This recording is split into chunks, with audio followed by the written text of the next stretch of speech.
Greetings everybody, welcome to an astrology video for the new moon on August 18th.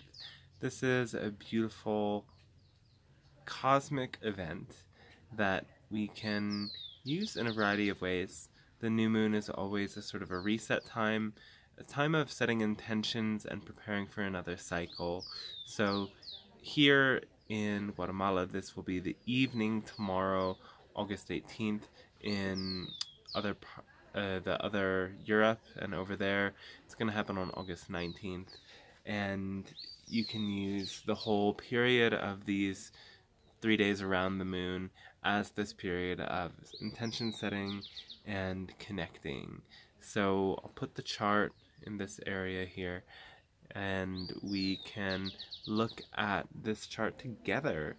So first of all, it's a new moon in Leo, and there's Mercury conjoined with the sun and moon, and Leo is this very expressive energy that brings itself into the spotlight and wants to be seen, wants to be heard, and it can be a very creative and flowing energy.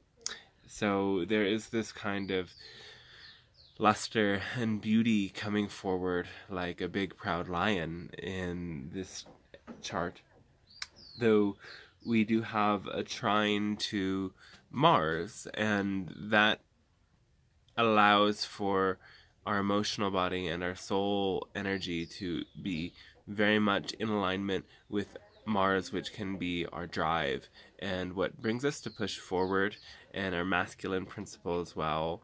So Mars in Aries is this pure masculine drive that can bring a lot of strength and endurance and perhaps some restlessness as well, though this influence kind of adds to Mars' ability to move forward and creates a strong fiery energy. Though we have this square to 3 planets in Capricorn, and the cardinal square here is pretty strong. Mars is directly square to, well, it's kind of in between this Pluto and Saturn. So it's squaring all of them. And as Mars moves forward, we're going to have a direct Saturn square. So we have all of this Saturn energy at this time. Capricorn rules Saturn to begin with. Saturn rules Capricorn. And we also have, beyond that square, an inconjunct directly to Saturn from the sun and the moon. And this can create also a sort of stagnation. Mars, as it continues to pass over these planets, will sort of bring a whole bunch of different things to the surface. We've already had Mars and Jupiter, and we will now experience more of this Mars-Saturn energy, which can feel like a restriction on our ability to move forward.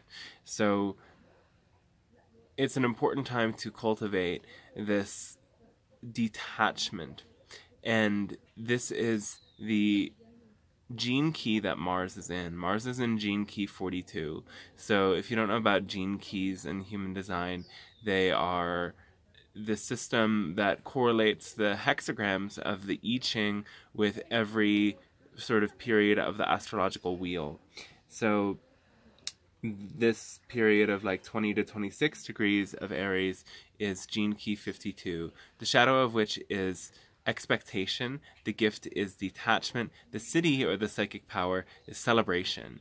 So celebration in this sense is not something that comes when we achieve our goals. It's what happens when we drop fully into what is. So all of this, Saturn and Pluto against Mars can feel like we can't get what we want. There's things holding us back. This has been a huge theme of 2020 with all of these aspects to Mars and Pluto. Saturn and Pluto together. And we have even more of that coming from the sun. We have a Saturn imposing upon the sun, moon, Mercury. Capricorn has a lot to do with detachment. The gift of Capricorn is being able to let go and take a step back so that we allow for higher perspectives to come through. And that's really key right now. who else is chilling with Mars? We have Eris and Black Moon Lilith, these dark feminine archetypes with Mars. So while Mars is a traditionally masculine energy, we have these sort of rebellious aspects of the feminine energy also here and being activated by Mars. And Eris is the goddess of discord, and chaos and discord has a positive aspect of disrupting. It can have a negative aspect of causing chaos and confusion, though when we really hone in our detachment and we see things in the world and in our relationships that aren't working and we disrupt them from a detached place, we have no expectation as to the outcome of that. This disruption can be a positive energy, and it can allow for those things that don't serve us to fall away. So this is a really powerful new moon, more than other new moons. They're all very powerful in this aspect, but for letting go of those things that don't serve, allowing those relationships and those aspects of your life that are disrupted to come to fall away. And Black Moon Lilith is kind of this instinctive beauty of the inner feminine that wants to go out into the world and just have her way with things. So this energy is also with Mars and adding some powerful things there. Let's keep talking. There's actually a beautiful grand shrine to the South Node. The South Node isn't pictured, but the South Node is opposite the North Node. North Node at the bottom of the chart, maybe around there in Gemini, and then the South Node in Sagittarius. And if you've watched other astrology videos, I've been talking about this one a lot. So there's a trine there, and it brings this kind of Plutonoid, Kuiper belt planet Ixion into the mix, getting more esoteric with things there. Though, let's talk about the rest of the major planets, no? So Uranus is about to move retrograde. Uranus will go retrograde until January, and that is a period of unexpected change and transformation and revelation. It can kind of disrupt things. It reminds me as well, looking at this chart, Uranus is sometimes associated with natural disasters and crazy things. This chart, to me, it's got a lot of earth and fire energy. Earth and fire energy to me is like volcanoes. It's like, this creative energy, but also this practical energy. There's some water in the chart. What's missing is air. So when we're seeing what's missing, we have to make sure we don't overcompensate by getting too heady. It's the kind of area of the chart where we have to be a little bit more mindful that we're not either over-exaggerating it and overcompensating for the lack of air, mental balance, or just not even witnessing or noticing it at all. Anyway, Uranus is here, and Uranus is trying to Jupiter and Pallas Athene together. Pallas Athene brings this sort of discernment to the natural expansion of Jupiter, and Uranus is there kind of supporting the unexpected growth. So Uranus and Jupiter together is unexpected growth, and while there may be a lot of restriction at this time, there's also unexpected growth. Uranus is directly sextile to Venus. Venus is opposed to Jupiter and Pallas Athene. So we may be, in this very detached sense, committing to moving forward, though Venus is here in Cancer, where Venus is very sensitive and very much about family. It may be a very sentimental time. It may be a time where you're looking back upon memories. Maybe a time where you're asked to be more sensitive in your relationships. So cultivating that balance between the sensitivity and the practical, detached, moving forward sort of in an energy will allow things to really be in equilibrium now. And the sextile from Venus to Uranus can be a very harmonizing influence that allows for us to bring unexpected innovation into the realm of our relationships and our home life. Neptune is also trying to Uranus slightly. That's not that... It's kind of a very generous orb if you're saying it's trying to Uranus. It's sextile to Pluto and Jupiter and Saturn. So we're seeing the retrograde Capricorn motion as restrictive in general, though within the restriction there's spiritual opening that's especially highlighted in the degrees where the sextile to the spiritual planet of Neptune is activated. Neptune has only shiny influences in the chart at the moment. Now, when we have, again, the inconjunct to Saturn from the Sun and the Moon, that's, again, we've had that in other of the newer full moons recently, that can add to the feeling of restriction. And, you know, when it was in Cancer, it was about a feeling of restriction to our connection to others and our sensitive aspects. And with Leo, it can feel like our expression is restricted, and it can bring, again, a more detached element into the mix of things, though it is important to make sure that we allow ourselves to be fully expressive anyway. And that's sort of the greatest gifts to this. And Mercury, combined with the Sun and the Moon, is bringing a lot of creative energy into that mental realm as well. So this is a really powerful time to initiate creative projects despite that feeling of restriction, and allow us to jump into a powerful, exciting initiation of new creative work going out into the world. Let's get esoteric now that we covered all the main planets. Let's talk about these weirdo planets.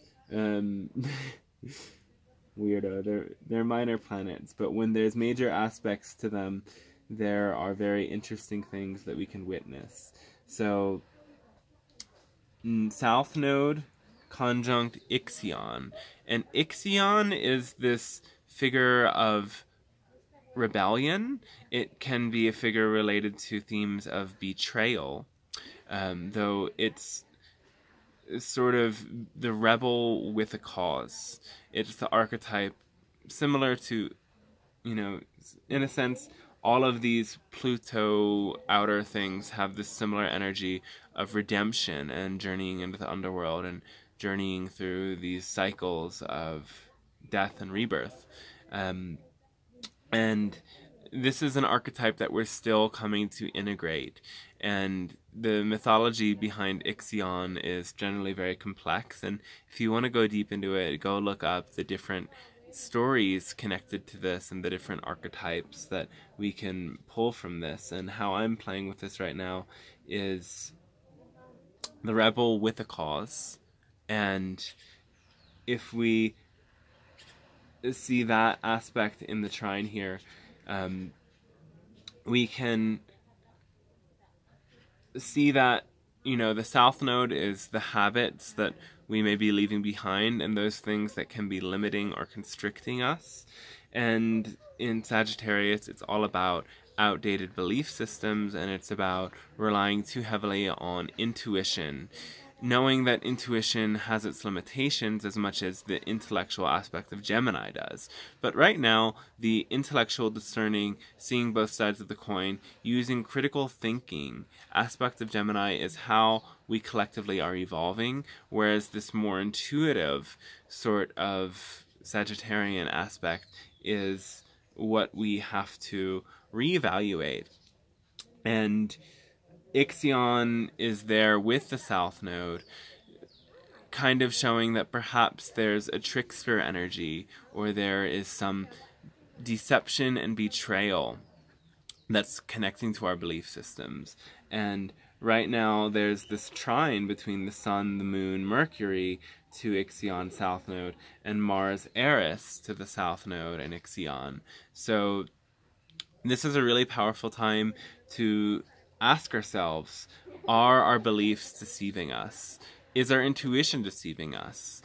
It's a time to really weigh our intuition as well with practical aspects and intellectual aspects, so that we aren't fully relying on the intuition and the more spiritual parts of ourselves to navigate everything.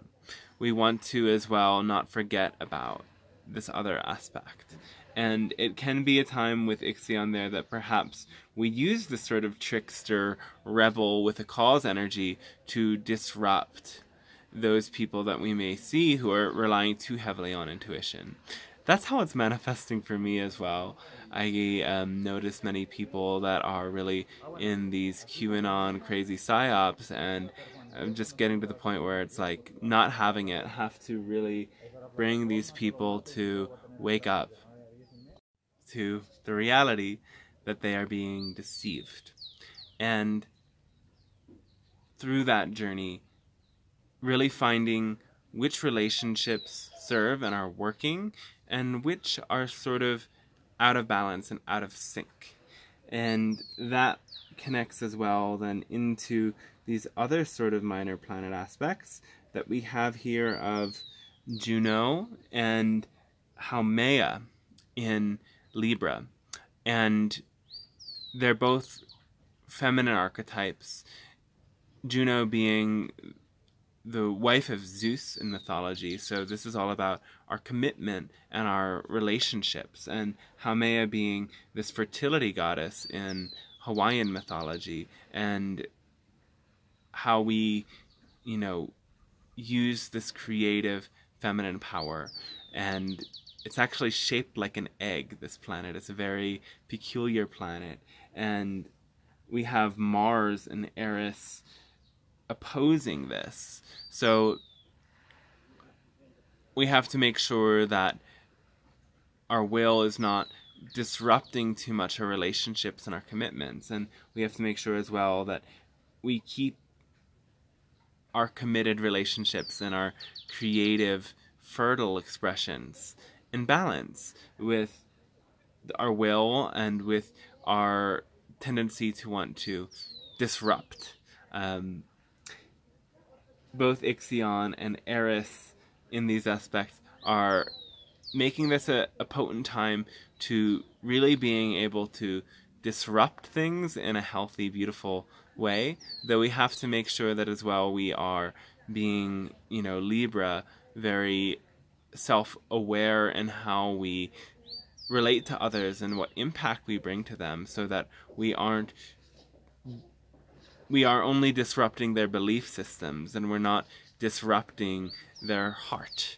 And of course, when we're letting go of belief systems, there's a whole grieving and mourning and cognitive dissonance process that takes place.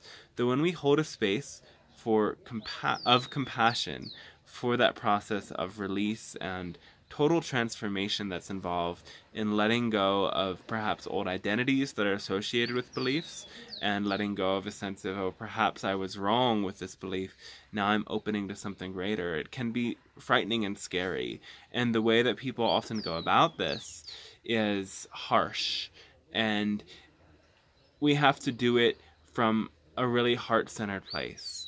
And that's what we all have the power to learn at this time, is how to do things from a genuine, empowered, heart-centered place, so that we are still caring about the feelings of everyone and everything that we need to sort of trigger and disrupt in order to move through this process. Because, we can't just love and light away all the problems of the world. There are some things that we have to look at critically and actually disrupt. And what we're seeing in society right now with all of the chaos and the COVID and this and that is pointing us in that direction and asking us so powerfully to disrupt it. But we have to do it in a loving, cautious, discerning, and detached way. And we have to remember that even in spite of all of these crazy things going on out there, life is here for us to celebrate. Life is here to us to expand our joy and flourish in love, beauty, and harmony. And when we find that within, it's okay if things are still chaotic outside. It's okay if things don't make sense, because we can celebrate who we are and what we're embodying in this moment beyond everything else. And that's truly the great invitation right now. So yeah, that about sums up this chart. And if you want to look deeper at where this chart lands for you, first of all, if you have anything in the later degrees of cardinal signs, Capricorn, Aries, Cancer, and Libra, this may be a kind of chaotic time now and continuing until the beginning of the year, when things move into Aquarius and all those Capricorn energies, and Mars is done with its Aries retrograde. And so use this as a powerful time to initiate a new direction in your life, and don't allow the challenging energies to dishearten you too much. Take your time with things. So for this particular new moon, when you notice where Capricorn and, well, Capricorn's a longer term influence, but when you know particularly where Mars lands in your chart in Aries, that will indicate a place where there is a lot of transformation, a lot of need for movement in new directions, and where you may feel particularly challenged right now. So look at the house that lands in, and that can give you a sign as to what needs to change and where to place focus. And of course, where the sun and moon and Mercury land in your chart. In Leo, for me, that's the third house, so it feels totally aligned to be communicating and sharing. And yeah, if you don't understand that and you want some guidance about that, I'm available for readings, and we can look at the influences now and generally how your chart sets up your life and your personality, and anything astrologically you feel compelled to take a peek into. Alright, well, thanks for watching this video. I hope it's really helped you. Like, subscribe, share, all the things really helps the channel out. And enjoy this new moon. Use it as a time for intention setting and clearing, and embracing what needs to be disrupted and doing it mindfully. Much love and blessings.